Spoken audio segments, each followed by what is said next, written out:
Sí, ¿no? contra el 3 que era lo pautado. Dante Sica, buenas noches, ¿cómo le va? ¿Qué tal? Buenas noches, ¿cómo está? ¿Cómo es? ¿Nos tuteamos o nos tratamos de usted? Usted decide. Bueno, Dante, ¿cuál es la situación? Lo que estamos viendo, estamos en los coletazos de una corrida cambiaria que está... Hay que acostumbrarse a que el dólar... nosotros siempre tuvimos modelos de tipo de cambio fijo, ¿no? En el cual el gobierno era el que devaluaba o el mercado que te corría. También tenemos que tener en cuenta de que estamos ahora en un sistema donde tenemos que acostumbrarnos también a que el tipo de cambio está flexible y el cual tiene que encontrar, si querés, su equilibrio en el mercado. Creo que en la política económica de alguna manera sigue manteniendo el rumbo. Lo que estamos viendo ahora es los coletazos de esta crisis donde el dólar tiene que empezar a encontrar su nivel. Claramente, de alguna manera el mercado a veces te genera señales de desconfianza en las cuales el gobierno está dando todas las señales que tiene que el mercado necesitar como para poder llevar ese nivel de confianza. Seguramente en estos días veremos números fiscales que de alguna manera van a consolidar esa confianza del mercado y claramente donde tuvimos una crisis externa que empezó a golpear, tuvimos la sequía que era también mucho más fuerte de lo que esperábamos, generó de alguna manera este cimbronazo en el cual está afectando el nivel de actividad desde el punto de vista de la desaceleración. Dante, te tuteo ya que da la opción Charlie, que es el capitán. Bueno, vos dijiste hace un par de semanas que el dólar de 28 era un dólar cómodo, suponete, para la industria, más allá de los traslados a precios. ¿Un dólar a 30 sigue siendo cómodo? ¿Y cuándo, en qué número empieza a ser para vos y para tu ministerio incómodo? No, lo que uno tiene que mirar es, con este tipo de cambio que estamos... Primero veníamos de un dólar un tipo de cambio que estaba atrasado, estaba generando mucha presión sobre el sector industrial. Había mucha demanda de muchos sectores, no solo los sectores, si querés, menos competitivos, pero de grandes sectores en los cuales había una demanda con respecto al tema de importaciones. Hoy lo que tenemos es el dólar acomodándose, y en este sentido me parece que empieza a generar señales distintas, en especial para los sectores transables. Esto va de alguna manera a impactar en lo que va a ser la cosecha agropecuaria, en sectores que hoy tienen una vinculación. Mirá, en la semana yo estuve en la Feria del Calzado, un sector tradicionalmente demandante de protección. Sin embargo, haciendo la visita de 10 empresas que vi, 5 ya estaban con planes para poder exportar a Chile, todo lo que era América Latina, y algunos inclusive podrían ir a Europa. Entonces creo que esto también cambia de alguna manera las condiciones para muchos sectores y permite aprovechar este espacio como para poder trabajar mucho más en temas que son mucho más estructurales. En general, cuando estamos viendo tanto el tipo de cambio y por eso tenemos que tener una macro que sea estable, dejamos de mirar las cuestiones de mediano plazo que tienen que ver con la competitividad, con las cuestiones que hacen más a la productividad dura de la empresa. Creo que en este momento las empresas no tienen que abandonar ese objetivo que tienen de seguir trabajando sobre esos factores. Algunas preguntas que le llegan a uno, uno puede tener su pensamiento, su reflexión, pero te las traslado. ¿El acuerdo con el FMI basta? ¿Basta solo el acuerdo o hace falta algo más? No, el acuerdo es importante porque empieza a dar una señal a lo que son los inversores, tanto te diría internos en especial como externos, de que el gobierno tiene una meta para cumplir el plan. Y lo que tenemos que mirarlo también es que da fortaleza, porque fíjate que desde que entramos en estas situaciones de crisis no ha cambiado para nada el eje de la política económica, lo que ha hecho de alguna manera aumentado el grado de la consolidación fiscal. Entonces creo que el fondo es importante, con esto cerrás todo lo que vendría a ser la cuenta financiera hasta finales del año que viene y te permite de alguna manera avanzar en esa consolidación. Tenemos que dar, si querés, señales todavía al mercado, y en esto no es solo una responsabilidad que tiene el gobierno, tiene la principal responsabilidad, pero también va a darse a partir de una discusión política, en especial con los gobernadores, como para poder pactar el presupuesto del año que viene. Si bien no son estrictos de tu ministerio, no podemos no preguntarte por dos versiones que circulan y, como todos los rumores, si no se los frena, hacen daño, que es impuesto al turismo. ¿Es un delirio o ya es una barrera natural el dólar a 29.30? Porque se habló de eso.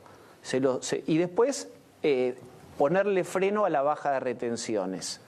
¿Está en carpeta? A ver, me parece que hablar de esos cambios desde el punto de vista impositivo que requieren de otra cartera, no estoy en condiciones. Lo que está claro es que cuando uno mira los datos Desde el momento que el tipo de cambio de alguna manera se modificó, ha habido una caída de casi el 40 al 45% de los pasajes al exterior. Entonces, lo que nosotros dos cosas observamos. Por un lado, la caída de los pasajes al exterior y un fuerte aumento de lo que era el turismo local. Digo, te diría casi concomitantemente ha habido incrementos del turismo local. Y en especial lo que ha habido es, por ejemplo, ya estamos observándolo en lo que es la temporada de lo que se llama la nieve, ¿no? Han aumentado las frecuencias de vuelo desde Brasil y en todo el relevamiento que hemos hecho la semana pasada, en todo lo que tiene que ver con la capacidad hotelera, hoy te diría que está casi trabajando a pleno. Entonces, me parece que es una cuestión, digamos, que el tipo de cambio de alguna manera ya genera un acomodamiento bastante importante para lo que tiene que ver con el tema de la cuenta turismo. El presidente Macri insiste en vamos a cumplir, vamos a cumplir. ¿Crees que hay desconfianza de algunos sectores o del mercado? Siempre puede haber, pues hay que entrar a una discusión. Si uno mira con respecto a lo que es el esfuerzo fiscal que hay que hacer para el año que viene, es similar al que se ha hecho del año pasado para ahora. Veníamos de un déficit fiscal de 3,8, este año va a cerrar con un déficit fiscal de 2,7. La recaudación sigue creciendo, inclusive hasta el último vez que vamos a observar ahora, viene creciendo en aquellas actividades que están vinculadas con nivel de actividad. Seguramente, si uno mira el nivel de actividad, sacando el sector agropecuario, el resto de las actividades en el mes de mayo, junio ya empezaban a haber cierta desaceleración. El agropecuario fue el que castigó mucho más por el tema de la sequía. Pero te diría que creo que ahora viene una etapa importante que son las señales que hay que dar con respecto al cumplimiento del año que viene. Insisto, cuando uno mira el esfuerzo para el año que viene es similar al que se hizo para este año, y ahora lo que viene es la discusión básicamente con los gobernadores y la oposición del presupuesto 2019, donde tiene que quedar plasmada la pauta de 1,3. Es claro que el gobierno lo va a hacer y es responsabilidad del gobierno, con el mayor acuerdo de la oposición y de los gobernadores o con el menor acuerdo, pero claramente la voluntad de este gobierno, que la viene cumpliendo desde el inicio del mandato, es cumplir con el programa fiscal.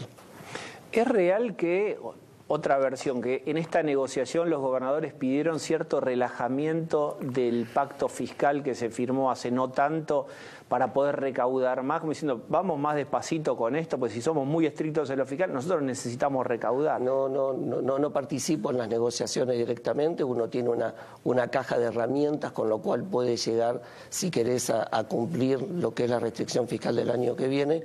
No te puedo confirmar ni negar que esa negociación haya estado, porque no participo en esa negociación. Bien, en esta seguro que estás, que tiene que ver con el fantasma del traslado a precios, ¿no? Digamos, que más allá de todo lo que la teoría dice, que al principio el traslado es mayor y después el propio mercado y el propio enfriamiento se encarga de que no puedan subir más los precios. ¿Tienen reuniones con los famosos o llamados, si es que existen con este nombre, formadores de precios? Más allá de, digo, yo sé que el gobierno va a multar, la ley de competencia y demás, pero se juntan con los formadores. Lo que nosotros tratamos de ver es cómo está haciendo la evolución y qué es lo que está pasando con los distintos sectores. Porque como vos bien decís, no todos los sectores son los mismos. O sea, hay sectores en los cuales tienen, si querés, precios más dolarizados porque sus insumos son importados o están más expuestos al comercio internacional, y sectores en los cuales la participación de los bienes importados es muy baja. Entonces, lo que estamos observando, estamos haciendo un monitoreo, charlando, viendo dónde puede ser que estén los mayores aumentos, como para poder ver cuál es el impacto que tiene con la cadena. Los instrumentos que maneja el Ministerio básicamente son, como vos sabés, defensa de la competencia y defensa del consumidor. Y hoy hay un problema muy grave, no muy grave, que es un problema muy grande, que es, tenemos fuerte distorsión de precios porque hay mucha incertidumbre. En la medida que estamos viendo reacomodamiento del tipo de cambio de precios, hay muchísima dispersión. Entonces es muy difícil poder encontrar, por ejemplo, hemos visto dispersiones que para un mismo producto tenemos variaciones de menos 20 y más 20 con respecto al mismo producto.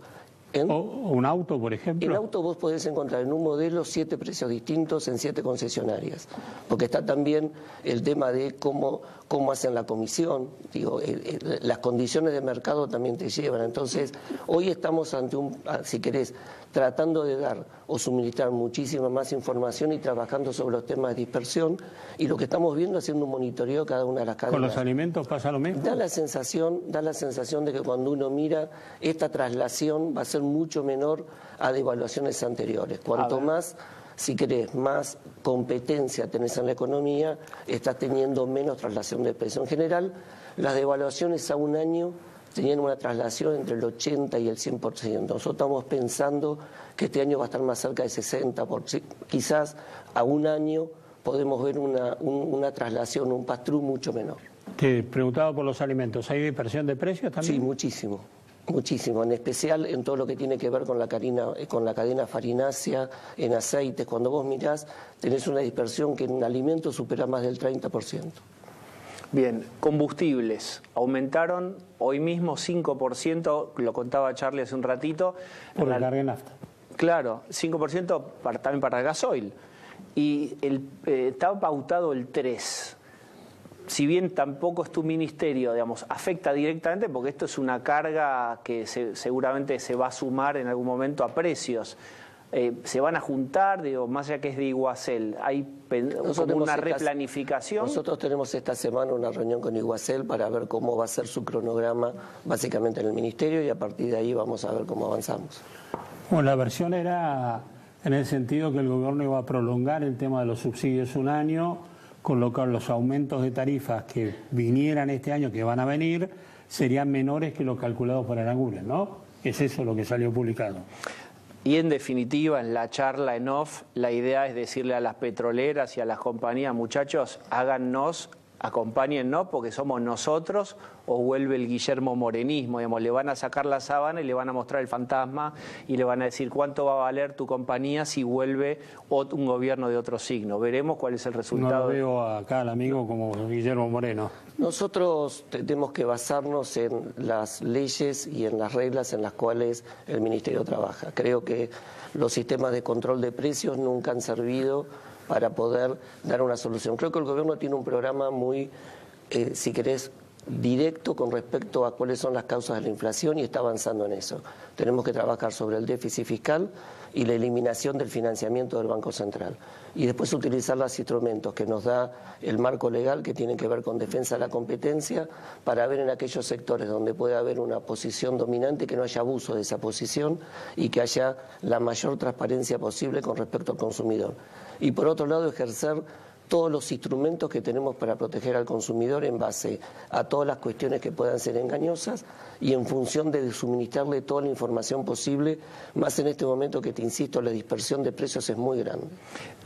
Está bueno, digamos, como servicio, si querés refrescar cuáles son los planes que están vigentes, que ahora 6, 12... Sí, esos son programas que estaban vigentes y que nosotros hemos renovado por un pedido de muchos sectores hasta finales del año, que de alguna manera permiten, si querés sostener para ciertos sectores niveles de demanda interesantes. Por ejemplo, el programa Hora 12 representa casi el 25% del total de las ventas a créditos, pero cuando vos mirás por sectores, para el caso de, por ejemplo, textil, calzado, marroquinería, es casi entre el 50 y 55%. Así que, atendiendo también a la coyuntura, lo que estamos haciendo es tratando de adecuar, sin violar, digamos, las condiciones que tenemos desde el punto de vista fiscal, estamos tratando de reacomodar algunos instrumentos para atacar la coyuntura. Hoy, te diría, dos preocupaciones que tenemos es, por un lado, estamos monitoreando la cadena de pagos, puede ser que ahí haya un poco de estrés,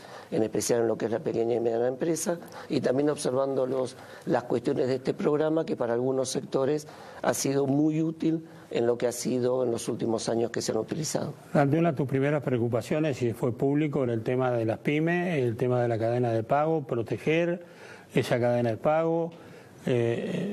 Hay récord de cheques rechazados, se han aumentado los plazos de pago. ¿Cómo lo estás viendo? Sí, lo que estamos en cheques lo que estamos viendo es que según las cadenas, digo, en general el aumento con respecto al año pasado no supera el 30% y todavía es rápido el recambio. O sea, tenés el cheque rechazado pero no lo tenés fallido, digamos, porque hay un recambio rápido.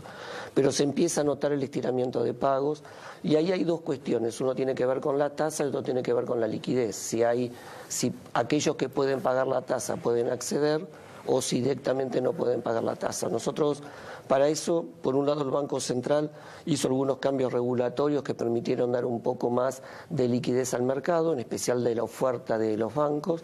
Y por otro lado, nosotros estamos cerrando unos acuerdos con los bancos públicos como para poder subsidiar en unos puntos la tasa, como para más o menos mantenerla en los niveles previos a lo que había antes de la corrida, y un poco que esto acompañe en la medida que digamos, el mercado cambiario se vaya calmando y la tasa de interés comience a bajar, puedan ir acomodándose en este trecho. Dante, hay algunos sectores especialmente preocupados históricamente de este gobierno con las importaciones. Vos te venís reuniendo con calzado, textiles. ¿Sigue fuertemente esta demanda de abrieron las importaciones? Y además preguntarte como cosa general si hay que tocar la llave de paso de las importaciones. ¿Hay que cerrarla? ¿Hay que dejarla igual? ¿Cómo ves eso? Yo te diría, si estructuralmente Argentina es una economía muy cerrada y esto ha llevado en pérdida de competitividad, en baja tasa de inversión y en poca integración y en poca escala de producción para muchos sectores. Creo que Argentina tenemos un gran desafío en los próximos años de seguir integrándola mucho más en términos de comercio internacional. Cuanto más comercio generemos y más apertura tengamos, más inversiones vamos a tener a nivel de sectores. Hoy te diría que, como nos pasó con el tema de los pasajes o del turismo, cuando miramos las demandas de importaciones, en estos últimos 2 meses han caído alrededor del 30-35% y hoy no encontramos sectores que tengan algún tipo de problemas, por lo menos en el mediano plazo, con respecto a las importaciones. Es más, en muchos casos, como era calzado, empieza a darse vuelta ese requerimiento. Ahora, se habla o lo dicen analistas económicos que vamos a entrar o estamos en recesión. ¿Vos no compartís ese criterio? Todavía no. Cuando vos mirás los datos, sí, yo creo que venimos de una economía que venía creciendo en el primer trimestre al 3,5. En el segundo semestre empezamos a ver señales de desaceleración producto de la sequía. Quizás en el tercer trimestre tengamos el impacto básicamente de lo que es este reacomodamiento de precios, pero todavía no, técnicamente no veo un efecto recesivo. Creo que estamos en un proceso de un bache, ¿no? Una desaceleración. Y nuestra expectativa con respecto a la medida que el mercado vaya calmándose, estamos viendo hacia finales del año una reactivación, en especial traccionada por el lado de las exportaciones. Dante, vos sabés que gran parte de la oposición y de la oposición peronista, sobre todo, dicen: el gobierno Macri está obsesionado con el paradigma del ahorro, digamos, del déficit fiscal. Hay que ordenar, hay que controlar, digamos, como este es el paradigma. Y el próximo dice, pero hay que crecer, hay que agrandar la torta. Y una de las opciones es pongámosle plata en el bolsillo a los argentinos, así pueden consumir. Hay que abrirle un poquito la llave al consumo, así se dinamizan las pymes y vuelve el circuito virtuoso de la economía. ¿Qué pensás de eso? En los últimos 15 años hemos crecido solo por consumo. Y lo que ha pasado es que la economía ha entrado en una crisis con caída de inversión, bajo nivel de productividad y se ha consumido todos los stocks. Bueno, el kirchnerismo decía que era el motor de crecimiento. Este gobierno lo que ha logrado es evitar una crisis producto de la falta de inversión. Lo que hay que mirar es, este gobierno tenemos un programa de desarrollo federal que mira las exportaciones.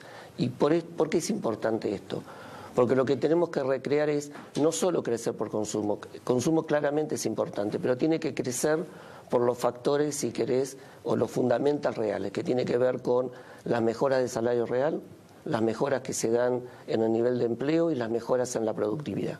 Esto tiene que ser el foco para atender. Para eso lo que tenemos que tener es una economía mucho más integrada. Y parte de tener una economía sana es tener una posición fiscal donde gastemos lo que ingresa, tengamos un programa de obra pública que integre mucho más y mejore las infraestructuras del interior y permita que hoy sectores de economía regional, vos lo nombrabas creo que al principio, que estaban relegadas y que solo dependían de que les vaya bien o les vaya mal porque tengan un tipo de cambio, puedan mejorar su competitividad. Nosotros, cuando vos mirás la Argentina, está totalmente desconectada, no tenemos conectividad terrestre, no teníamos buenos aeropuertos, no tenemos conectividad desde el punto de vista digital. Tener un programa que permita llevar eso adelante nos va a mejorar muchísimo la competitividad y va a darle un impulso muy fuerte a las inversiones. Por eso es importante ser fiscalmente responsables, porque lo que no tenemos que ceder es el mantener el programa de inversión que tenemos, en especial en todos los temas de infraestructura. Bueno, el dólar está buscando su nivel de equilibrio. Se habla de inflación del 3,5 en junio. ¿Se puede dimensionar la inflación para este año? Lo que estamos viendo es que vamos a seguramente tener una inflación muy parecida a la que tuvimos el año pasado. Para poder determinar bien y dimensionar cuál va a ser el número, creo que junio y julio nos van a dar una precisión mucho mayor. Pero seguramente vamos a estar en niveles parecidos a los del año pasado. Y apoyándome en la pregunta de Charlie, si tenés que firmar un número, dice, yo con esto te firmo el partido de la inflación. No, es difícil, hay que mirar estos 2 meses, yo te diría que vamos a estar en una inflación cercana o muy similar a la que tuvimos el año pasado. ¿Cuánto recordá? 25 aproximadamente. 25 te gustaría, porque están diciendo, digamos, el fondo arregló 27. No es lo que me gustaría, es lo que tenemos que ver me gustaría una inflación de un dígito. Bueno. Pero, digamos, ante los cambios que estamos observando y las tendencias que tenemos y esta corrida que hubo del tipo de cambio, seguramente vamos a terminar una inflación más cerca de 25. ¿Ves un 2018 con crecimiento? 18 sí, va a ser, porque son si querés, como tenemos 2 etapas distintas. Veníamos de un primer trimestre creciendo casi al 3,6%. Desaceleró el segundo trimestre, seguramente el tercer trimestre tengamos crecimiento casi nulo y el cuarto quizás empecemos a tener una recuperación. Por lo tanto, el año te va a terminar con un crecimiento más cercano al 1%. La última, de mi parte, es más política, que es, ¿estás trabajando coordinadamente con el equipo económico? Porque también se puso mucho la lupa sobre eso. Él forma parte del equipo. Claro. Tenemos reuniones, tenemos reuniones pautadas semanalmente y aparte tenemos un contacto diario para cualquier tema que pueda surgir. O sea, si hay algo que no tenemos es descoordinación. Dante, ha sido un gusto. No, al contrario, gracias por la invitación. Nos encontramos antes de ser ministro y ahora también, después de ser ministro. Gracias por venir, sé que estás engripado. Sí, sí. En un instante.